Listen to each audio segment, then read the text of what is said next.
The persona, the mask you wear without realizing it. There's a version of you that shows up to work every day. Another version that exists with your family. A different one with close friends. And yet another when you meet someone new. And somewhere in the middle of all that shifting, there's a question that sometimes surfaces in quiet moments. Who am I when no one's watching? If you don't have a clear answer, that's not a sign of confusion. That's a sign that you've been living behind something Carl Jung called the persona. And most people wear it so naturally, they don't even realize it's there. When you were young, you learned quickly which parts of yourself were welcomed and which ones weren't. Maybe being loud got you told to quiet down. Maybe showing sadness made the adults uncomfortable. Maybe needing attention was met with irritation instead of care. So you adapted. Not consciously, not deliberately. You just started noticing what worked and what didn't. What made people smile at you versus what made them pull away. And gradually, without anyone telling you to, you built something. A way of being that fit. That didn't cause problems. That helped you belong. This is how the persona begins. Not as deception, not as pretending, but as survival. You weren't trying to be fake. You were trying to be safe. And the persona, this adaptive mask, kept you from being rejected, criticized, or pushed to the margins. It taught you how to navigate spaces that required certain behaviors. How to be professional in a workplace that rewarded composure. How to be agreeable in social settings where conflict felt dangerous. How to be the version of yourself that people could accept without discomfort. And it worked. The persona made life smoother. It opened doors. It helped you function in a world that doesn't always have room for the full complexity of who you are. But here's what happens over time. The persona starts as something you do. A way of showing up. A set of behaviors you consciously choose depending on the context. But the more you use it, the more automatic it becomes. The adjustments stop feeling like choices. They just happen. Your body knows what to do before your mind even registers the shift. You walk into your workplace and suddenly you're composed, focused, professional. The part of you that feels uncertain or overwhelmed doesn't come with you. It stays behind. You spend time with family and a different mask slides into place. Maybe you become the dependable one, the one who doesn't need anything, the one who holds things together so no one else has to. With friends, you might become lighter, easier, the fun one, the one who doesn't bring heavy things into the room. And none of these versions are lies. They're all real in their own way. But they're also incomplete. Because over time, the persona stops being a tool you use. It becomes the structure you live inside. You stop noticing the switch. You stop sensing what you're hiding. You just become what the situation asks for. And the more automatic it gets, the harder it is to remember what you're like when no one's asking anything of you. The persona isn't just about behavior. It's about identity. When you spend years being the reliable one, you start to believe that's who you are. When you've been the calm one for long enough, you forget you're allowed to be anxious. When your role has always been to support others, asking for support yourself feels foreign. Almost wrong. The mask doesn't just change how you act.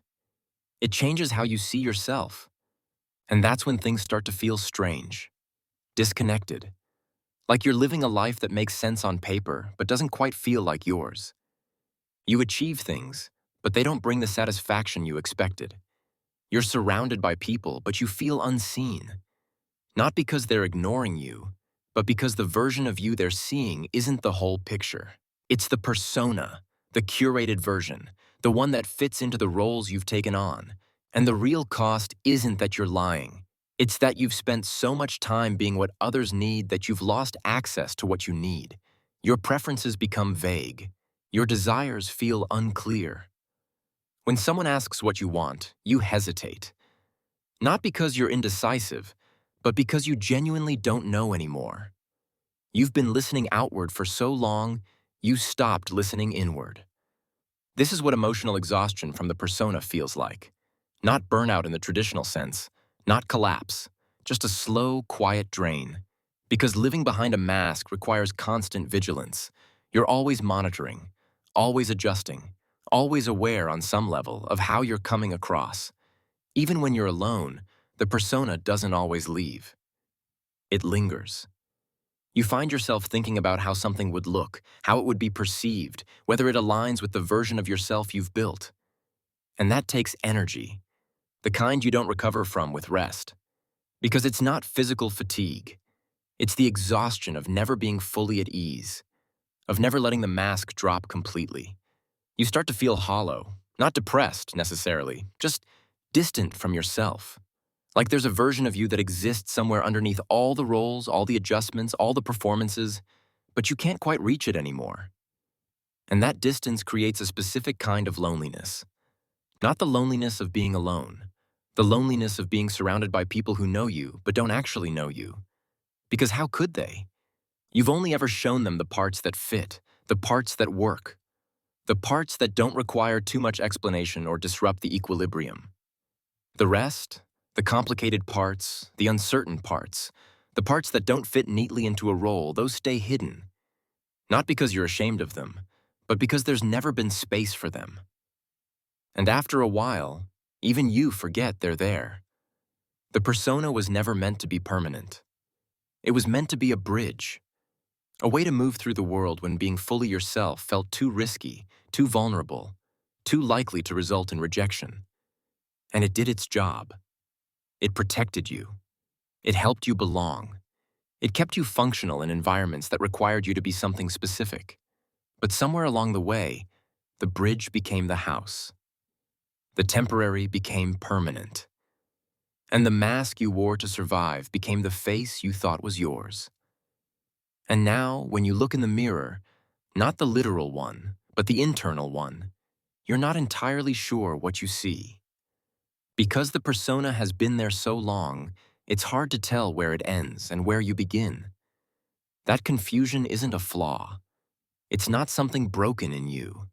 It's just what happens when you've been adapting for so long that you forgot what it feels like not to. The persona isn't your enemy. It never was. It's just a part of you that learned to protect the whole. But protection, when it goes on too long, can start to feel like imprisonment. And recognizing that truly seeing it is where something shifts. Not into action, not into fixing, just into awareness. The quiet, uncomfortable awareness that the version of you the world sees may not be the version you actually are. And once you see that, you can't unsee it.